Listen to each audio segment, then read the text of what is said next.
Deni soğuk kандай olur? Niye? Yumurtak durdu. Niye? Sot protseslerinde men takpaç. Ay, ruhsat verildi. Sot verilmedi. Çok ruhsat verilmedi. Az sotlar yok da. Hazırda 11 jurnalist 11 bölüm жатат. Жана ошол эле танылган адамдардан башка кылмышкерлер да биздин арабызда бар. Ошол баары шүгүр. Тергөө болуп атабы, бардыңызбы суракка? Суракка барган буга чейин бир жолу баргам, анда ал убакта мен адвокатым келбей калып, тергөө болгон эмес. Эмне себептен 13 күндөн ашуун тергөө абында кармап жатты сиздерди? Сиз отурбайсыз. Белгисиз бизге дагы 14 күн ИВСте жаттык. Анан чыгарып анан биз СИЗОго алып ал жактан карантинге бардык. Ошо бизден каналдык текшерүүлөр жүрүп. Акыркы ырыңызды окуп калдык, дос тууралуу, ошол тууралуу айтып Ал жерден мен чынында ким дос, ким душман экенин билдим. Баягы эле адам башына жалгыз күйгөн бул биз туугандар бар экен. Туугандар ушул жерде отурат. Силерге чоң рахмат. Мен ушул досторум өтө көп эле, бири да келген жок, бирок ушул эже байкелерим, туугандарым келип ушундай тамак аш берүүгө колдоо көргөзөбүз.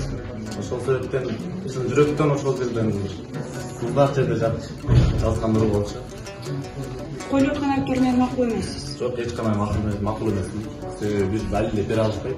Мен көзүм жетет, анткени мен өзүм айткан сөзүм өзүм арып жооп берген. Жооп берем дагы. Процесстер жана катышуучулар. Бул жерде жеке менин башыма коюп жаткан айыптар, менин кылган иштерим эч качан дал келбейт. Себеби мен коомчулукка соц тармактарда акын болуп таанылып жүрөм, өзүм жазам.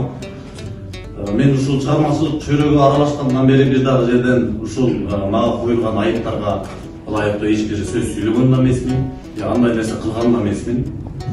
278 беренде бул бийликти күч колдоо менен басып алуу деп жатышат. Деп ал жерден бийликти басып алуу болгону бир элди дүрбөтүп, же бир соц тармактар катышып алып, элдер чогулгула келгиле бийликти басып алалы, же бир кандайдыр бир массалык топ менен бир ак үйдүн астына барып андай урушчамда башкалар менен андай эч кандай далил жок.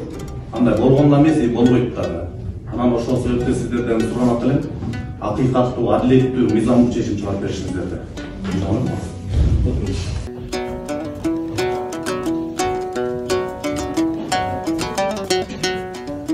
Кызык жашоо башталды, иштеп эле баштады. Бир муштумдай түйүлөлү бириктирип жаштарды. Эч кайдыгер болбойлу, келечекте хойлойлу. Жагалданбай байларга, мыктыларды колдойлу.